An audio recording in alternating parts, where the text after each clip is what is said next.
The night they announced my name at the claiming ceremony, I wore white. I know that sounds like something a woman says to make herself seem foolish in hindsight.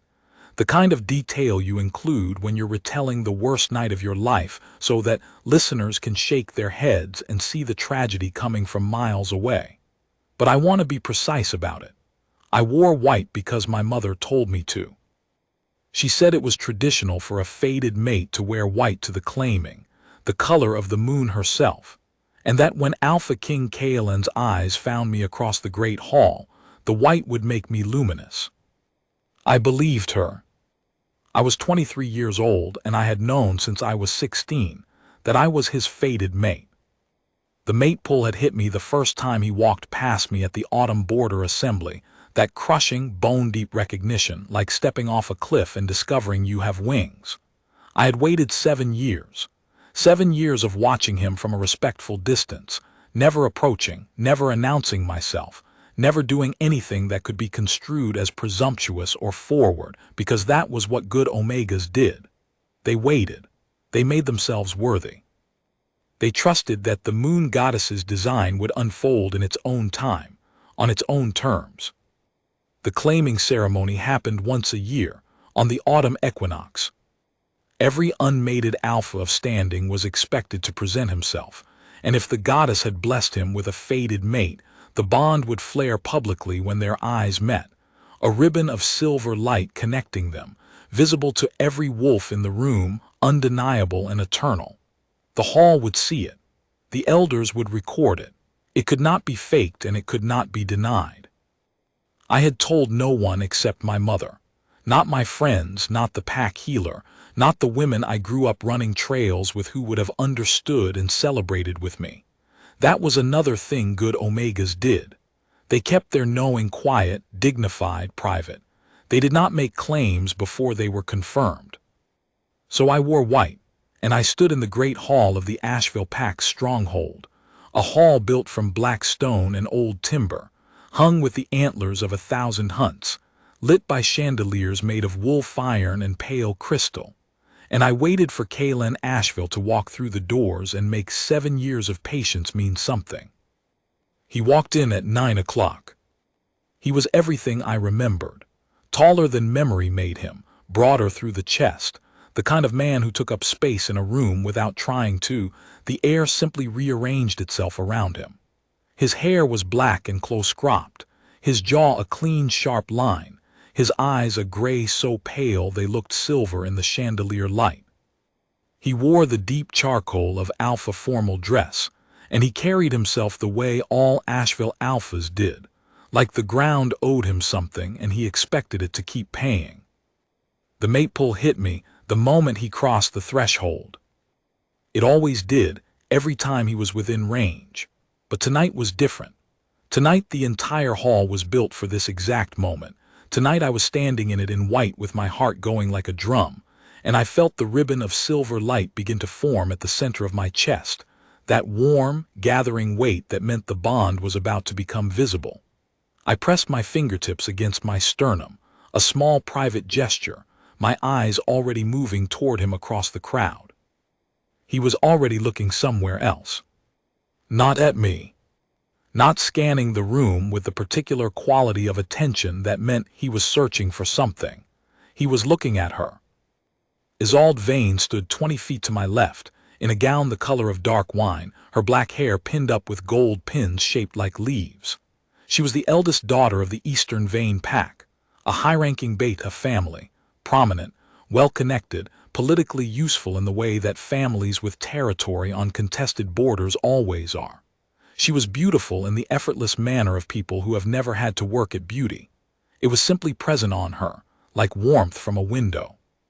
She was laughing at something someone had said, her head tilted slightly, one hand raised in a half gesture, and Kaelin Asheville was watching her with the focused, unhurried attention of a man who has already made a decision. The silver ribbon forming at my chest went cold. I don't know how long I stood there.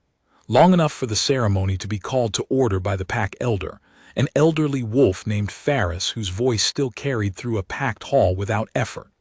Long enough for the formal invocations.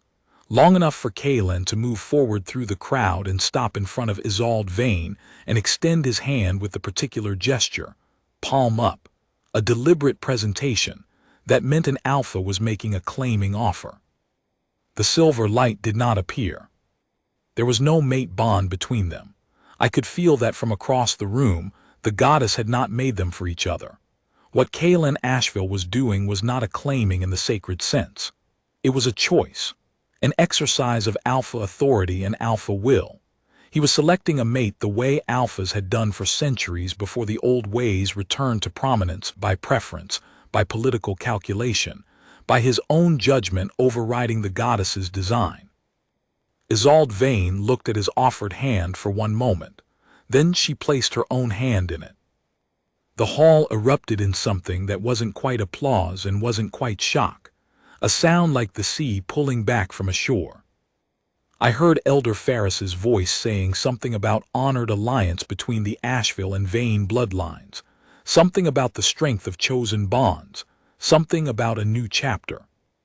I walked out. I walked out of the great hall, down the long stone corridor, out through the side entrance that the serving staff used, and into the autumn night. I did not run. Running would have been conspicuous, and for some reason I could not articulate and still cannot entirely explain.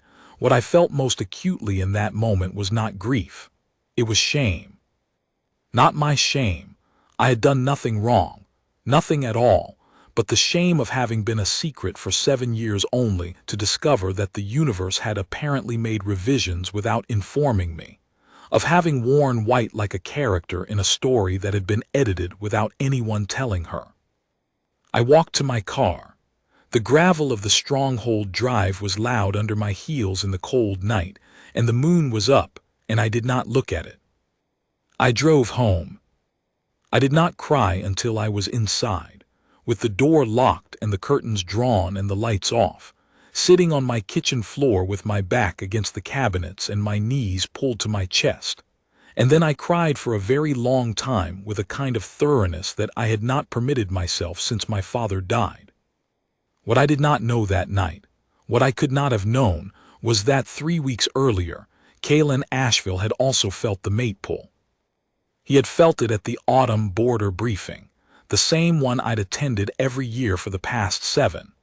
He had been walking the perimeter of the assembly with his second, reviewing reports on the Greymark Coalition's border movements, when he'd passed within 10 feet of me and the bond pull had hit him like a wall. He recognized it.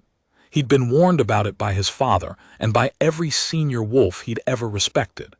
He recognized it the way you recognize a landmark you've been told to watch for on a road you've never driven. You know it when you see it, even seeing it for the first time. He felt it, recognized it, and in a decision that I would not understand for months and that I still, even now, have to make myself work to understand, set it aside. He had a pack to run. He had a war with the Greymark Coalition that had been building for 3 years, skirmish after skirmish along the eastern range, territory incursion, resource theft, the slow grinding pressure of a pack that wanted his land and was testing how far it could push before he pushed back. He had advisors who had been telling him for 2 years that the only way to stabilize the eastern border without open warfare was to formalize an alliance with the Vane family, whose territory sat exactly where the Greymark Coalition needed a foothold. A mating alliance between Asheville and Vane would close the corridor. It would end the threat. All he had to do was choose. He made the choice the way he'd been told to make hard decisions, quickly, cleanly, before the feeling could build into something his judgment couldn't override. He filed the mate bond sensation away somewhere at the back of his chest and told himself what his advisors told him, that the pack's survival outweighed personal instinct, that alphas were built to sacrifice, that the bond would fade in time. What none of them told him, what he had not bothered to research because he'd been too certain of his own control, was that a suppressed, faded bond doesn't fade if only one party is suppressing it.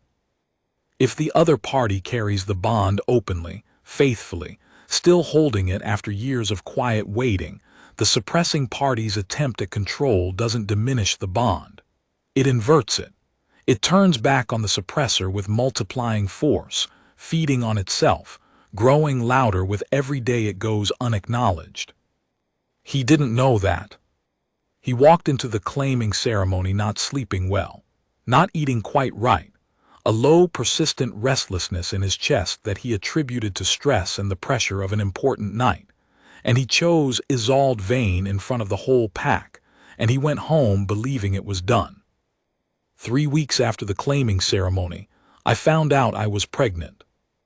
I sat on the tile floor of my flat's bathroom on a Wednesday morning, staring at a test I'd bought at the human pharmacy 2 towns over because I couldn't risk anyone recognizing me at the pack dispensary. The little window showed 2 lines. I stared at those 2 lines for a very long time, long enough that the daylight coming in under the door shifted from gray to gold. We had been together once. 6 months earlier, at the summer solstice bonfire, the one night a year when the old rules loosened a little, when the boundaries between ranks blurred in the firelight and the music and the sweet sharp smell of pine smoke. I had been there alone. He had been there without his usual entourage of advisors and security. We had spoken for the first time as people rather than as alpha king and respectful pack member, and the mate pull that night had been so overwhelming I'd had trouble keeping my footing. We'd both been things that night that we weren't in daylight. I had not seen him alone since. Now I sat on the tile floor and looked at 2 lines and understood, with a very clear and very quiet part of my mind, that I had several choices, and that none of them were good. I could go to him, tell him, let him deal with the consequences of a decision he had made. Watch him manage the fallout, watch Isolde Vane's face when she found out, watch the Vane alliance crack under the weight of a complication no one had planned for, watch Kaelin try to do right by everyone simultaneously while pleasing no one. I could do that, it would be honest, there was a version of fairness in it. The problem was that I knew what would follow, not because Kaelin was cruel, he wasn't. He was, by every account I had from 7 years of respectful observation, a man who took responsibility seriously. He would provide.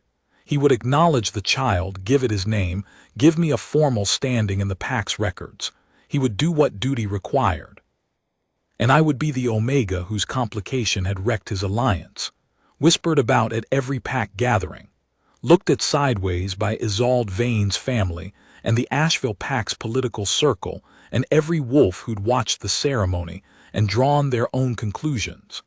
My child would grow up knowing that their father's first public choice had been someone else. I thought about it for 3 days. I made lists. I walked the argument from every side I could find.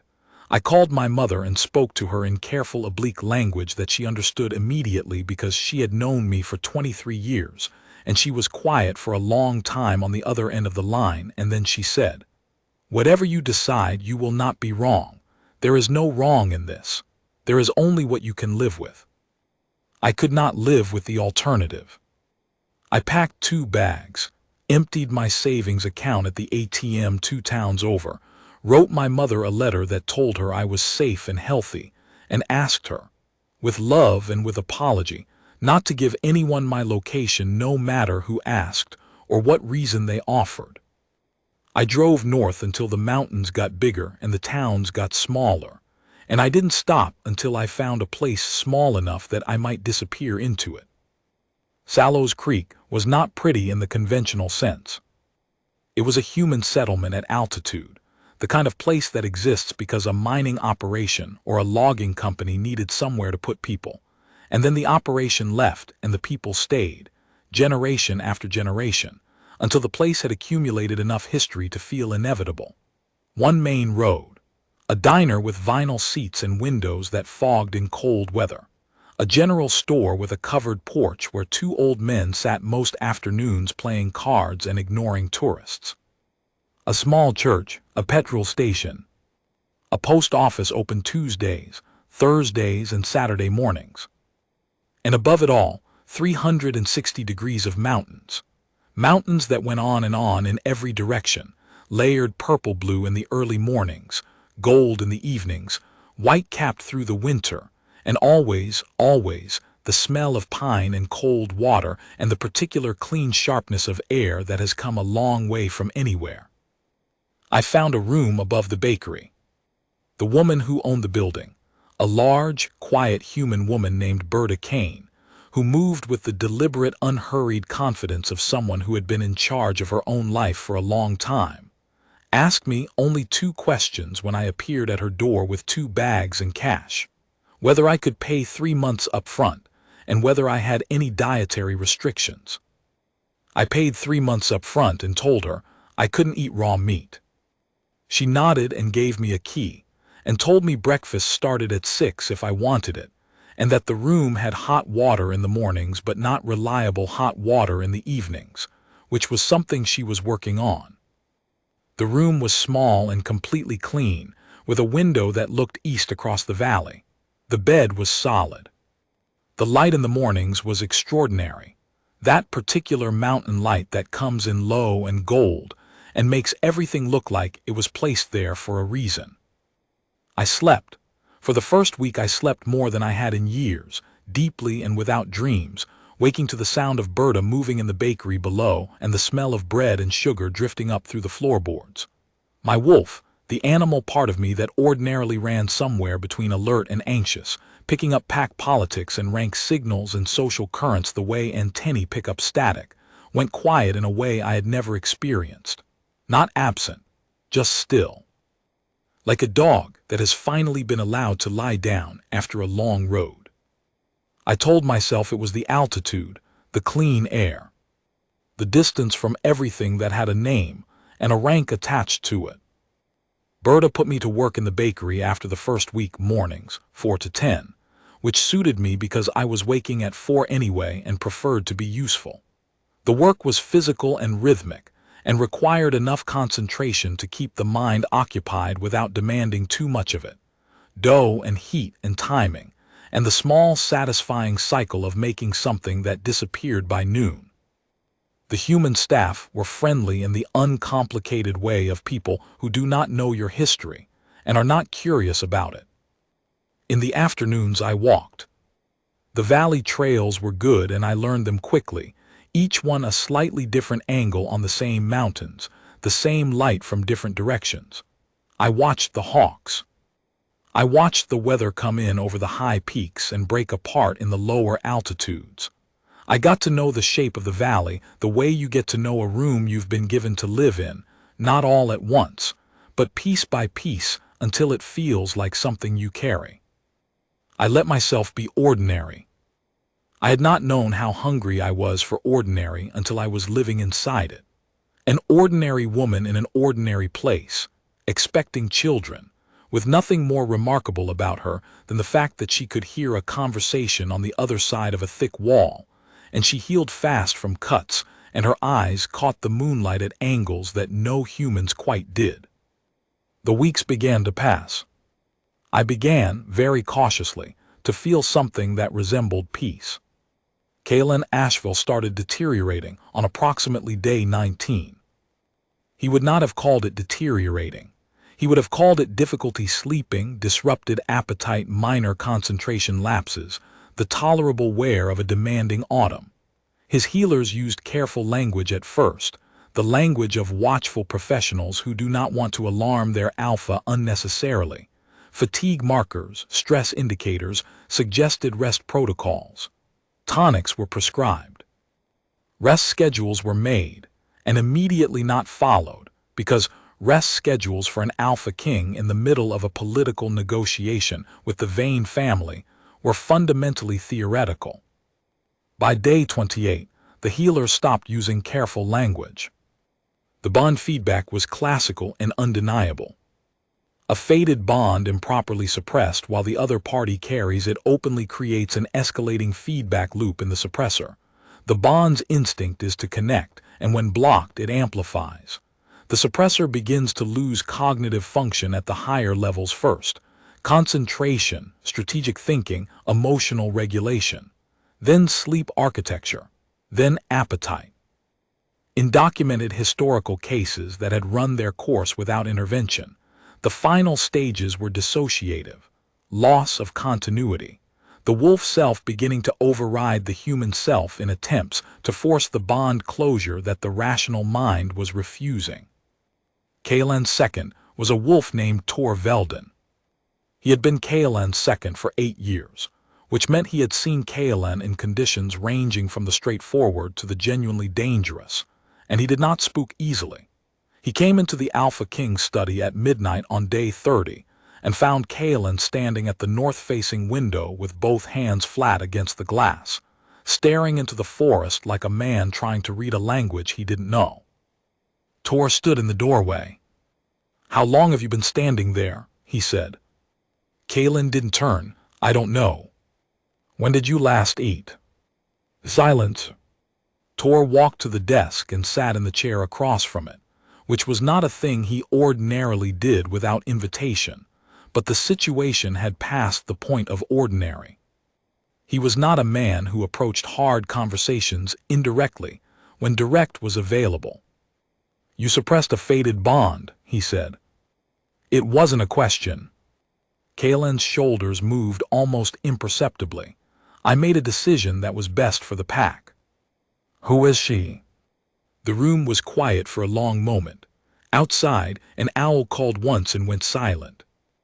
"I don't know her full name," Kaelan said, and the flatness of his voice when he said it, not casual, not dismissive, but the specific flatness of a man acknowledging a catastrophic thing with no drama left in him, made Tor close his eyes briefly. "You felt the bond, and you don't know her name." "I knew her face. I recognized her from the pack. I knew her rank." He finally turned from the window.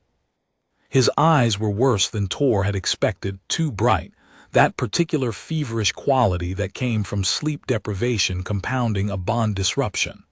"I thought it would be manageable. The historical record." "The historical record on suppressed bonds applies when both parties are suppressing it," Tor said. "It applies when neither party knows, if she felt it and is still carrying it." "Then the feedback is continuous." Kaelan's voice was quiet. "I know, I looked it up." "After you were already here?" "Yes." Tor did not say the things that would not help. He did not say that this was predictable, that he'd had concerns when the Vane alliance was announced, that choosing against a fated bond with a healthy, carrying mate was one of the few categories of alpha decision that the pack law itself described as foundationally inadvisable for operational reasons, not only moral ones. He did not say any of that. He said she has to be found. Kaelan said nothing. Not to force anything. Not to drag her back and claim her over her own objection. That isn't what I'm saying and you know it. But she has to be found and contacted. If you tell her the bond is acknowledged, even at distance, even by word, if you stop suppressing it, the feedback stops. And then what? And then you function. And then you make choices from a position of function instead of from here. Tor gestured, a minimal gesture that nonetheless managed to encompass the midnight study, the hands against the glass, the untouched meal on the side table. Your pack needs its alpha functional, Kaelan. That comes before everything else. Kaelan moved away from the window. He sat in his chair, which was, Tor noted, itself a sign, because he was not a man who sat under pressure, and pressed the heel of his hand against the center of his chest, where the bond pull would be burning.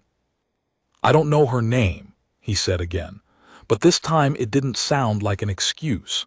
It sounded like a man beginning to understand exactly how much of a fool he had been. "But you know her face," Tor said. "Yes." "Then we start there." "They found me in 4 days." Tor was methodical in the way that men who are good at difficult jobs are methodical, not fast, not flashy, but thorough. He pulled attendance records from the autumn border briefing. He cross-referenced with the solstice bonfires guest logs, which were less formal but existed. He ran the narrowed pool through the pack registry against the profile the healers had built, unmated Omega, 20s, no flags, no known personal history with the Alpha King. My name appeared on a list of 43, then 21, then 6, then 1. Saren Maddox, 23 years old, unmated Omega, registered address in Asheville Town, border-adjacent Pack family, 3 generations clean, mother in good standing, still in the territory. Father deceased 4 years previous, employed at a design firm in the Central District, lease on flat in the Old Quarter. No current location. Tor went to the flat. Terminated lease, keys returned. Neighbor who'd accepted the key reported that she'd seemed fine, just said she needed a change. Tor went to the design firm. Letter of resignation, 3 weeks notice, professional, no forwarding address. He went to the bank, a dead end, as any competent investigator expected. Cash withdrawal 200 miles north, nothing after. He went to my mother. He sat across from Myra Maddox at her kitchen table, which had a lace cloth and a pot of tea she hadn't offered him, and she looked at him with the precise attention of a woman who had spent 30 years watching Pack politics ruin people she loved and had developed excellent pattern recognition. "Is she safe?" Tor asked. It was the only question that mattered. "She is safe," my mother said. "She is healthy, and she has not told me where she is, and I respect that, and I won't help you find her." "Does she know about the bond?" My mother looked at him for a long time. "She's known since she was 16, she said."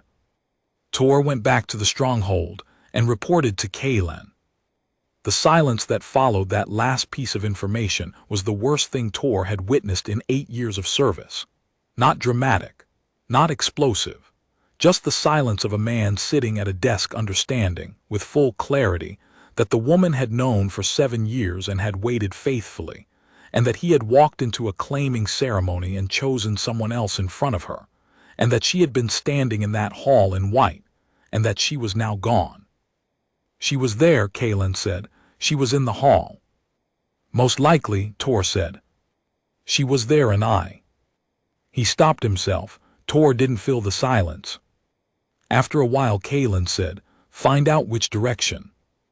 "We've lost the financial trail, no phone use." "The vehicle was found at a bus station." "I'm not talking about the financial trail," Kaylin said. Tor understood then. He'd seen it once before in an older Alpha, years ago, in a case study the Pack healers used in their training documents. When the feedback ran long enough and deep enough, the suppressor's wolf sense began to compensate. The direction of the fated mate became perceptible not as information but as instinct, a compass heading. A pull in the chest pointing north or south or east with the same wordless authority as hunger or thirst. "North," Kaylin said. His hand was against his sternum again. "She's north." He went to Isolde Vane first.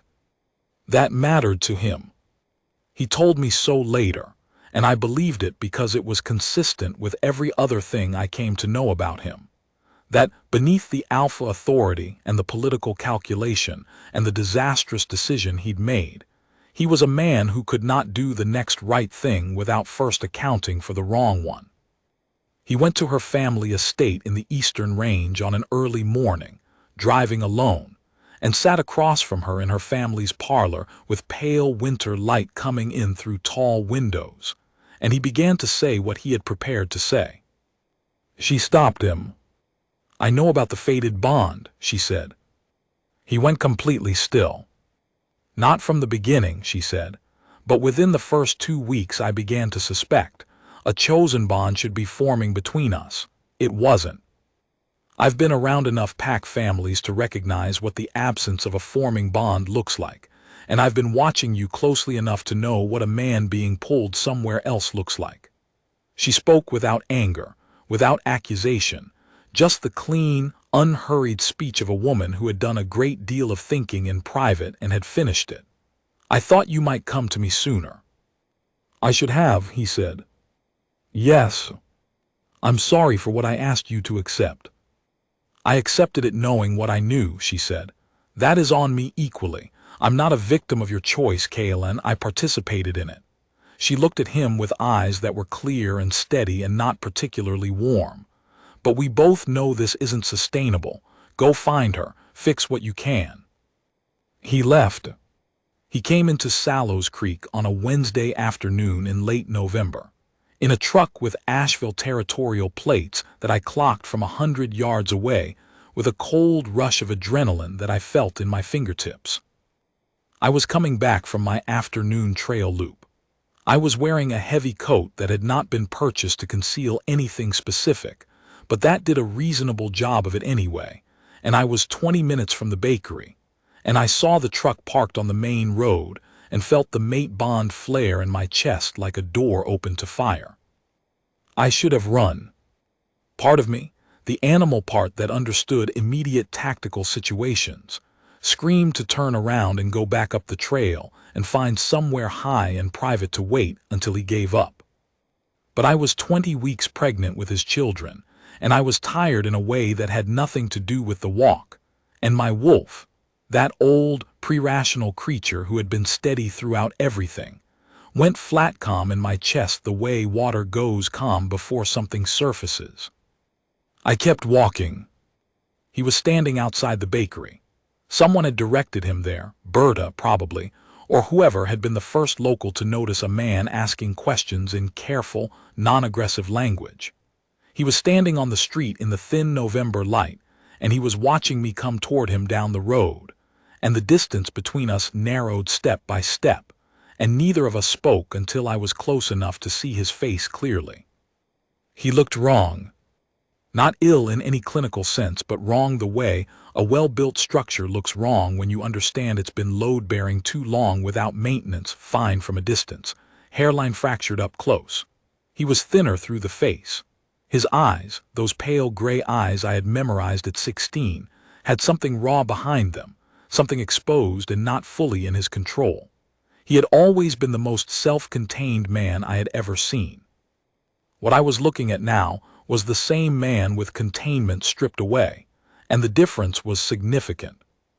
The bond flare in my chest was so strong it was almost painful. I stopped 10 feet from him. Neither of us spoke for a moment. The mountain air moved between us, cold and pine-sharp. Somewhere above the bakery, Berta's radio played something soft and indistinct. "Saren," he said, my name in his voice. After 7 years of imagining it, it sounded nothing like I had imagined. I turned and walked away. He was behind me within 3 seconds, not running, but that long, ground-covering stride of a large man who didn't need to hurry to keep pace. "Saren, quieter, please." I stopped. I stopped because my wolf stopped, because some mechanism below decision-making planted my feet in the mountain road and kept them there, and I was too honest with myself to dress it up as composure. I turned. He stopped where he was, not closing the distance, not pushing the physical space. He stood in the road with his hands at his sides and the mountains behind him and said, "I know I have no right to ask you to listen to me." "Then don't," I said. "I'm going to anyway, not to demand anything, not to bring you back or tell you what comes next. I'm here because I owe you an honest accounting before anything else, and I am going to give you that whether or not it changes a single thing." I crossed my arms over my coat. I said nothing. He said it all. He said all of it plainly, without softening language, without framing that made him look better. He said, "I felt the bond at the border briefing and I knew what it was. I chose to suppress it because I had decided that the political alliance was more important. I told myself the bond would diminish if I did not give it attention. I was wrong about that. I told myself the PAC's practical needs outweighed one personal connection. I was right that the PAC's needs were real and wrong that this was how to meet them. I chose, deliberately, against what the goddess designed, and I stood in front of you at the ceremony without knowing you were there and chose someone else, and you have spent 3 months rebuilding yourself around that."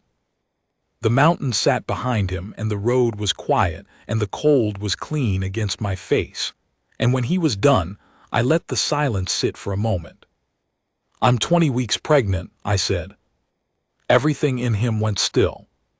Not the performative stillness of an alpha managing a difficult situation. The real stillness. The kind that happens to people when something bypasses all their preparation and lands directly in whatever is undefended. Twins, I said. He looked at me. I'm not telling you for leverage, I said, before he could move or speak. I'm not telling you because I need anything from you. I'm telling you because you asked for honesty, and that is part of it. I am not in danger. I am not struggling in any way I cannot handle. I have work and a room and a place that is decent to me, and I will continue to have those things with or without any decision you make today. I know, he said. His voice had roughened. I can see that he stopped, looked at me for a moment with something unguarded in his face. You're doing well. Yes. I'm glad. Are you? It came out flat, not a question.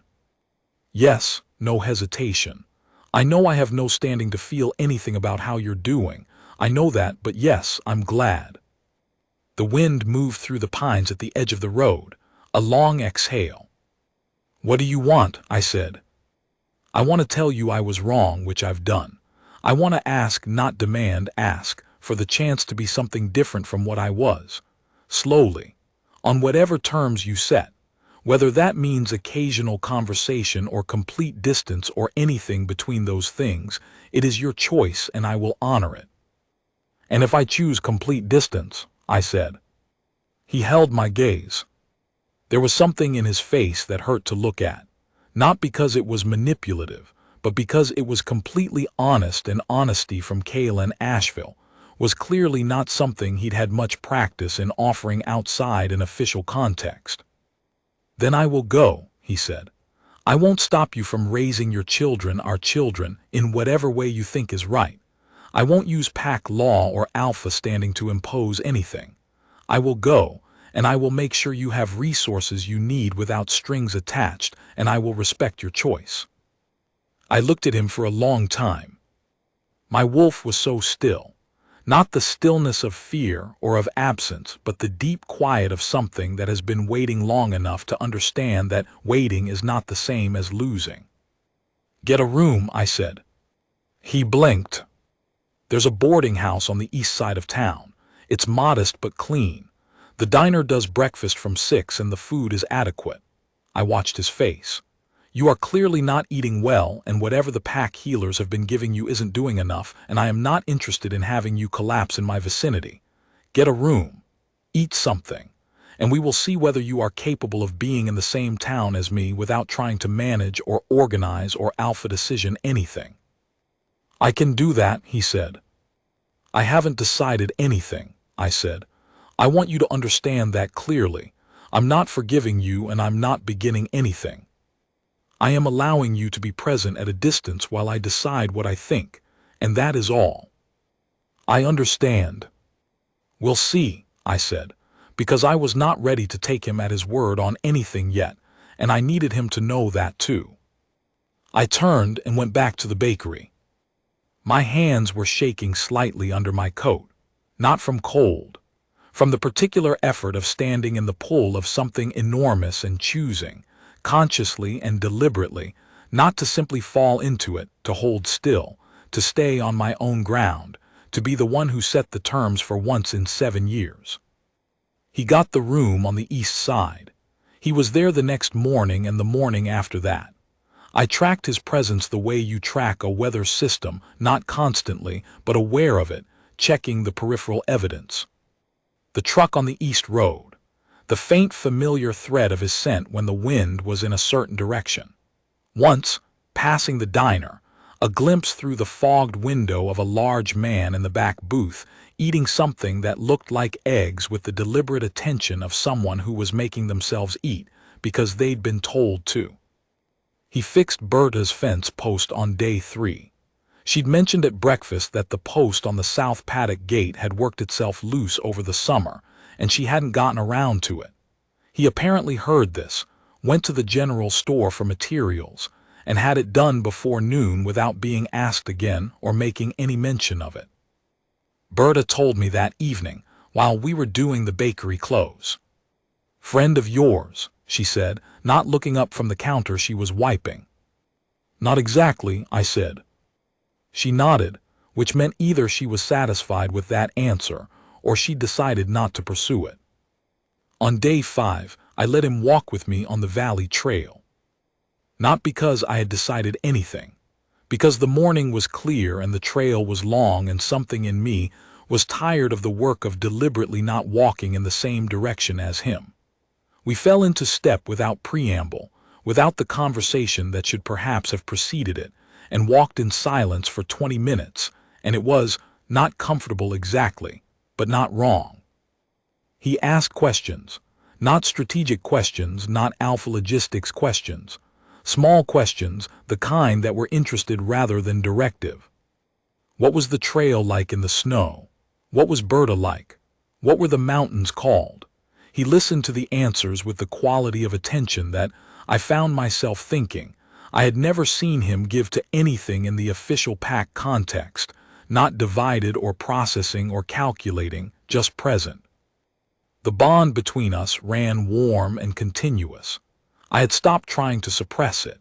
It seemed foolish to burn energy fighting something I'd felt for 7 years, and my wolf had apparently decided unilaterally that we were done pretending.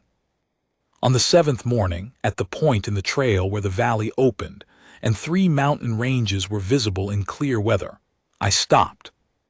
He stopped beside me. I need you to understand something before anything else, I said. He waited. I am not going back to the Asheville stronghold. I am not going back to pack life as it existed. I am not going back to being ranked before I'm known, to being anyone's political variable, to a life where my children grow up understanding themselves in terms of where they fall in a hierarchy they didn't choose.